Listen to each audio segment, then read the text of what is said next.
Assalamualaikum warahmatullahi wabarakatuh. Perkenalkan, nama saya Lisa Dewi Rafika Boru Siregar dengan NIM 0204192029.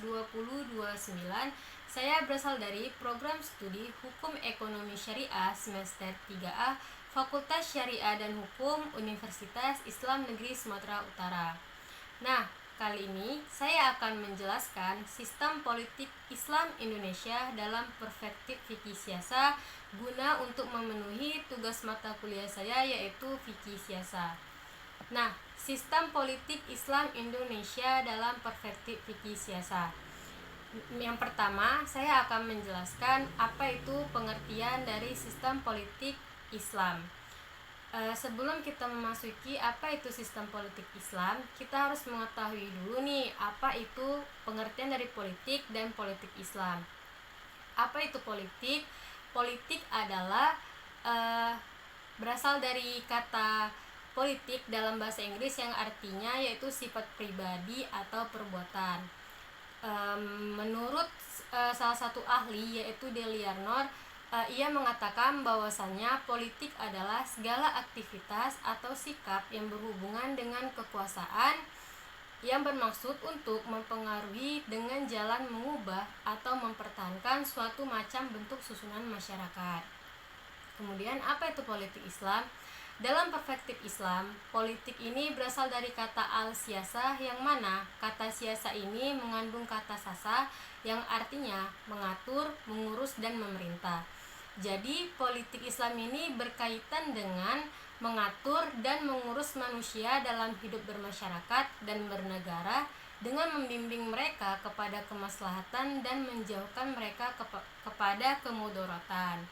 Kemudian apa itu sistem politik Islam? Nah, inilah dia sistem politik Islam itu adalah salah satu ilmu atau persoalan yang berkaitan kepada ketatanegaraan atau pemerintahan dalam pandangan Islam. Jadi sistem politik Islam ini dikenal dengan bahasa Arab yaitu Siyasatusi Syariah. Nah, yang kedua, saya akan menjelaskan bagaimana sejarah dinamika politik Islam Indonesia. Jadi di dalam salah satu buku Dr. Muhammad Iqbal, ia membagi sejarah dinamika politik Islam Indonesia ini ke dalam 5 periode, yaitu yang pertama periode menjelang kemerdekaan. Nah, yang pertama yaitu politik Islam Indonesia menjelang kemerdekaan. Bagaimana sejarahnya? Jadi pada awal periode abad ke-20, Islam menjelma sebagai sebuah kekuatan yang diperhitungkan oleh kolonial Belanda. Pada periode ini mulai muncul organisasi-organisasi Islam, baik yang bergerak dalam bidang politik maupun sosial keagamaan. Kemudian di antara organisasi yang muncul pada saat itu antara lain Sarekat Islam, kemudian Muhammadiyah, Persatuan Islam, Nahdlatul Ulama, Persatuan Tarbiyah Islamiyah, Persatuan Muslimin Indonesia, dan Partai Islam Indonesia. Kemudian ketika Jepang menjajah, pendekatan yang dilakukan pertama kali ini adalah mencari simpati dari kaum muslimin yang mempunyai peran signifikan di Nusantara. Kemudian di antara keberpihakan Jepang yang mengakomodasi kepentingan umat Islam adalah pembentukan Majelis Islam A'la Indonesia atau MIAI pada 5 Desember tahun 1942, yang kemudian berubah menjadi Majelis Syuro Muslimin Indonesia atau Masyumi pada akhir tahun 1943. Jepang juga membentuk Sumubu atau Kantor Urusan Agama bagi kepentingan umat Islam. Pada saat itu juga kekuatan Jepang melemah akibat kalah perang dalam melawan sekutu Jepang, menjanjikan kemerdekaan kepada Indonesia dengan mendirikan BPUPKI atau Badan Penyelidik Usaha-Usaha Persiapan Kemerdekaan Indonesia.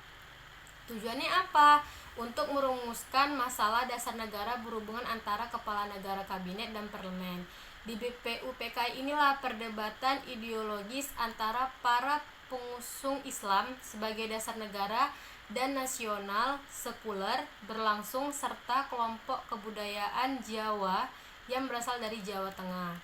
Kemudian ada sejarah dinamika politik Islam Indonesia.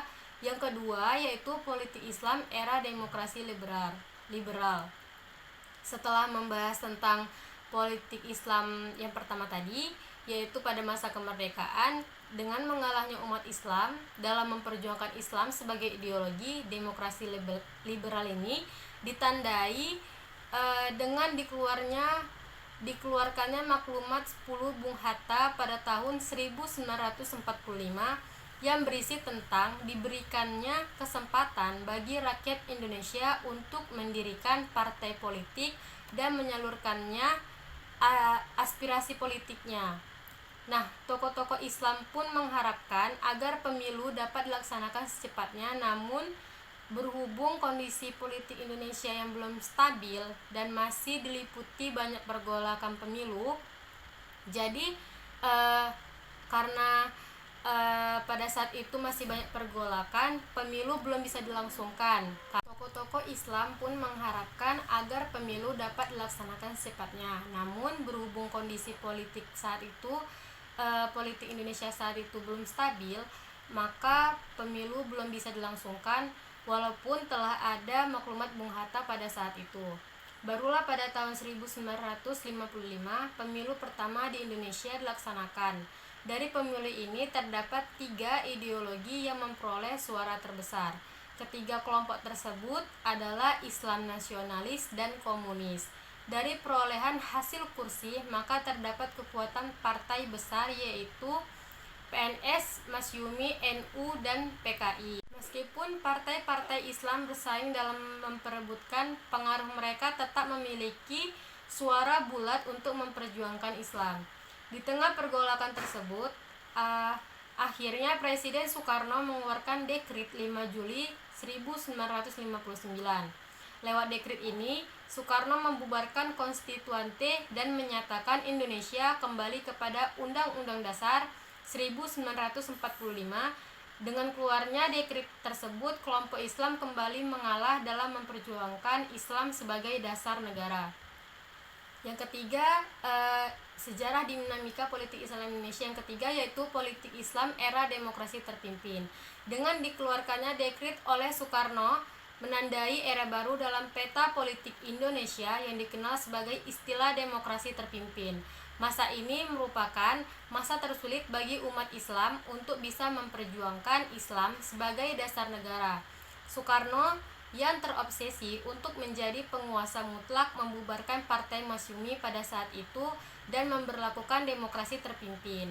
Partai Masyumi dibubarkan karena dianggap telah menentang revolusi yang dianggap Soekarno belum selesai. Soekarno juga menuduh bahwa Masyumi adalah penyebab lahirnya gerakan separatis di beberapa daerah yang berujung pada penangkapan sebagian besar tokoh-tokohnya. Yang keempat yaitu sejarah dinamika politik Islam Indonesia yang keempat yaitu politik Islam era Orde Baru. Era ini ditandai dengan kegagalan pemberontakan G30S PKI dan runtuhnya kekuasaan Presiden Soekarno serta pemberian mandat kepada Soeharto melalui surat perintah 11 Maret atau Super Semar. Nah, pada awalnya Orde Baru yang dipimpin oleh Soeharto memberikan harapan bagi umat Islam. Maka sejalan dengan dinamika politik Orde Baru, umat Islam berusaha untuk menyusun kembali kekuatannya dalam memperjuangkan syariat Islam sebagai dasar negara. Namun rencana mereka mendapatkan hambatan ketika pemerintah Soeharto yang didukung militer tidak mengizinkan berdirinya kembali Masyumi. Pada tanggal 20 Februari 1968, pemerintah Soeharto mengizinkan berdirinya Partai Muslimin Indonesia atau Parmusi. Kemudian fenomena menarik pada saat itu juga pada awal tahun 1990-an adalah pembentukan Ikatan Cendekiawan Muslim Indonesia atau ICMI di bawah pimpinan B.J. Habibie. Kemudian keberadaan ICMI mewarnai dinamika politik era Orde Baru. Pada masa Orde Baru tersebut, perkembangan politik Islam tidak dapat terrealisasikan secara luas. Dalam hal ini, di kalangan cendekiawan Islam berusaha menghilangkan stigma radikalisme politik Islam yang diciptakan selama masa demokrasi liberal dan demokrasi terpimpin. Nah, sejarah dinamika politik Islam yang kelima, yang terakhir yaitu ada politik Islam era reformasi. Setelah lengsernya Soeharto, Presiden pengganti B.J. Habibie berusaha untuk mempercepat pelaksanaan pemilu dan memberikan kesempatan kepada publik untuk mendirikan partai politik. Kesempatan tersebut dimanfaatkan oleh sebagian kalangan umat Islam untuk mendirikan partai-partai Islam, dan terbukti dari 48 partai peserta pemilu tahun 1999 terdapat 16 peserta dari partai Islam atau partai yang berbasis massa umat Islam. Dengan jumlah yang besar tersebut, partai-partai Islam berusaha untuk mendulang suara sebesar-besarnya. Namun, jumlah partai Islam yang banyak tersebut tidak menjamin perolehan suara bagi mereka. Hal tersebut dikarenakan aspirasi umat terpecah belah ke dalam beberapa partai. Nah, itulah menurut buku Dr. Muhammad Iqbal bagaimana sejarah dinamika politik Islam Indonesia. Jadi dalam sejarah dinamika politik Islam ini ia mengarah kepada partai-partai dalam politik. Nah, setelah saya menjelaskan bagaimana sejarah dinamika politik Islam Indonesia, jadi dalam pembahasan sistem politik Islam Indonesia ini terdapat dalil mengenai sistem politik Islam, yaitu terdapat ke dalam ayat Al-Quran kepada surah Ali Imran ayat 159 yang memiliki arti yaitu, maka berkat rahmat Allah engkau Muhammad berlaku lemah lembut terhadap mereka. Sekiranya engkau bersikap keras dan berhati kasar, tentulah mereka menjauhkan diri dari sekitarmu. Karena itu maafkanlah mereka dan mohonkanlah ampunan untuk mereka dan bermusyawarahlah dengan mereka dalam urusan itu. Kemudian apabila engkau telah membulatkan tekad, maka bertakwalah kepada Allah. Sungguh Allah mencintai orang yang bertawakal. Adapun juga hadis mengenai sistem politik Islam, yaitu dari hadis riwayat Tabrani, yaitu Rasulullah Shallallahu Alaihi Wasallam bersabda, siapa saja yang bangun di pagi hari dan dia hanya memperhatikan urusan dunianya, maka orang tersebut tidak berguna apa-apa di sisi Allah. Dan barang siapa yang tidak memperhatikan urusan kaum muslimin, maka dia tidak termasuk golongan mereka, yaitu kaum muslim. Hadis riwayat Tabrani. Nah, jadi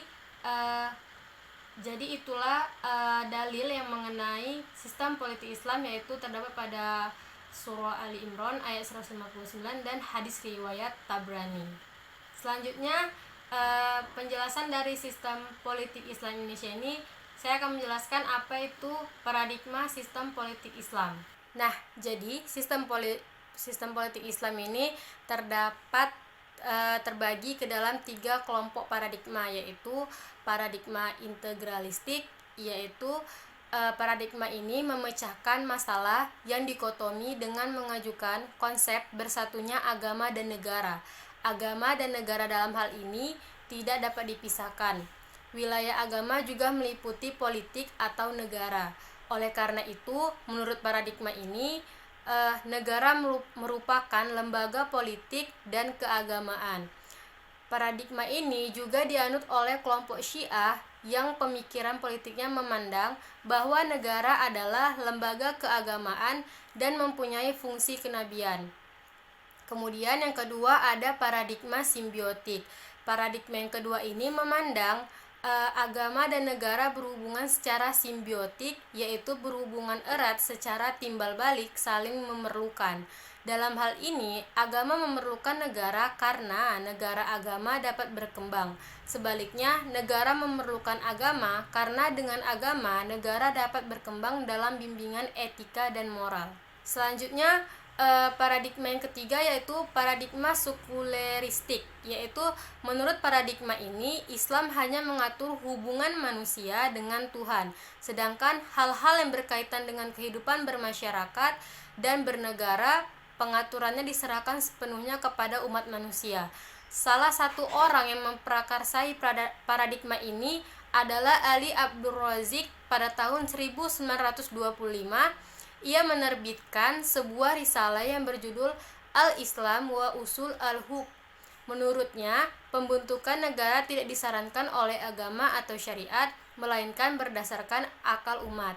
Nah, jadi itulah penjelasan mengenai paradigma sistem politik Islam Indonesia.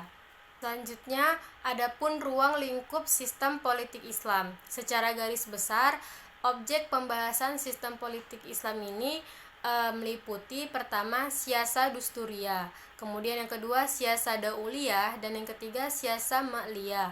Apa itu siasa dusturia? Jadi siasa dusturia ini dalam fikih modern ini disebut dengan hukum tata negara, yang mana dalam siasa ini berhubungan dengan peraturan dasar tentang pemerintahan dan batasan kekuasaan, kemudian cara pemilihan atau kepala negara, kemudian batasan kekuasaan yang lazim bagi pelaksanaan urusan umat, dan ketetapan hak-hak yang wajib bagi individu dan masyarakat, serta hubungan antara penguasa dan rakyat. Ruang lingkup sistem politik Islam yang kedua ada siasa dauliyah. Jadi siasa dauliyah ini biasa disebut dengan hukum internasional. Jadi siasa dauliyah ini berhubungan dengan pengaturan pergaulan antara negara-negara Islam dan dengan negara-negara non-Islam. Kemudian tata cara pengaturan pergaulan warga negara Muslim dengan warga negara non-Muslim yang ada di negara Islam. Kemudian ia juga menjelaskan bagaimana hukum dan peraturan yang membatasi hubungan negara Islam dengan negara-negara lain dalam situasi dan damai dan perang. Nah, ruang lingkup sistem politik Islam yang ketiga ada siasa maliyah. Jadi, siasa maliyah ini dia berhubungan dengan mengatur tentang pengelolaan, pemasukan, dan pengeluaran uang milik negara. Dan siasa maliyah ini ia juga mengatur hak-hak orang miskin, mengatur sumber-sumber mata air atau irigasi dan perbankan. Kemudian siasa maliyah ini yaitu hukum dan peraturan yang mengatur hubungan di antara orang miskin dan orang kaya, antara negara dan perorangan, sumber-sumber keuangan negara, kemudian baitul mal dan sebagainya yang berkaitan dengan harta dan kekayaan negara. Jadi intinya siasa maliyah ini dia lebih mengatur kepada keuangan. Nah, pembahasan selanjutnya yaitu ada prinsip-prinsip dasar politik Islam.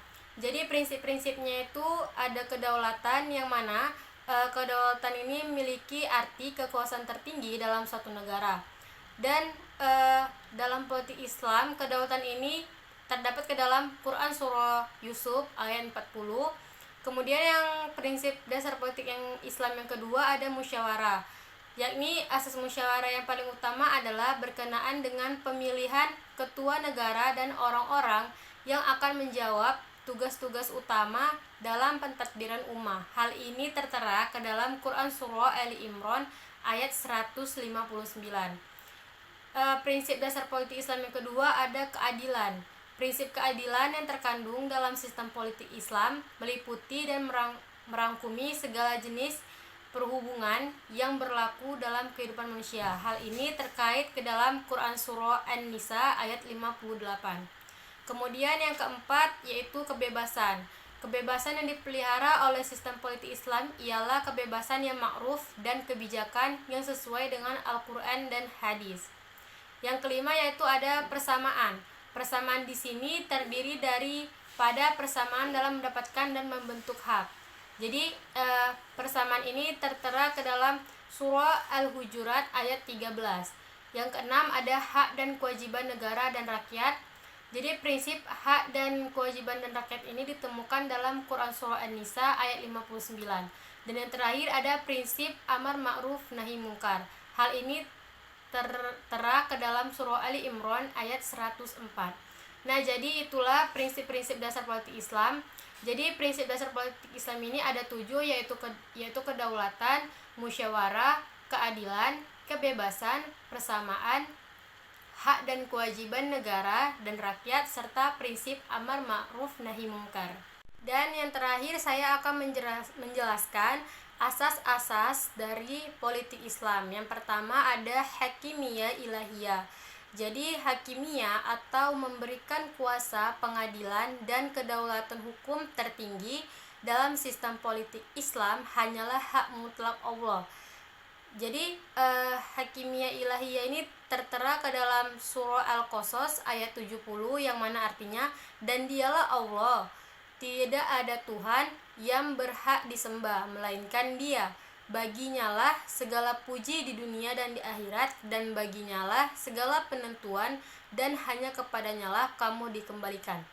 Jadi hakimiyah ilahiyah ini membawa pengertian-pengertian, yakni bahwasannya Allah pemelihara alam semesta yang pada hakikatnya adalah Tuhan yang menjadi pemelihara manusia, dan tidak ada jalan lain bagi manusia kecuali patuh dan tunduk kepada sifat ilahinya yang Maha Esa. Kemudian hakimiyah ilahiyah ini membawa arti bahwa terutama kepada sistem politik Islam ialah tauhid kepada Allah dari segi rububiyah dan uluhiyah. Nah, penjelasan asas politik Islam yang kedua ada risalah. Risalah ini berarti bahwa kerasulan beberapa orang lelaki di kalangan manusia sejak Nabi Adam hingga Nabi Muhammad SAW adalah suatu asas yang penting dalam sistem politik Islam. Melalui landasan risalah inilah maka para rasul mewakili kekuasaan tertinggi Allah dalam bidang perundangan dalam kehidupan manusia.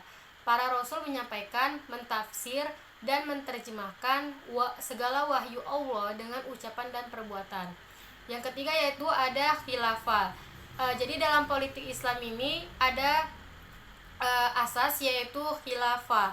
Jadi khilafah ini berarti perwakilan. Kedudukan manusia di atas muka bumi ini adalah sebagai wakil Allah. Oleh karena itu, dengan kekuasaan yang telah diamanahkan ini, maka manusia hendaklah melaksanakan undang-undang Allah dalam batas yang ditetapkan. Di atas landasan ini, maka manusia bukanlah penguasa atau pemilik, tetapi hanyalah khalifah atau yang menjadi pemilik yang sebenarnya.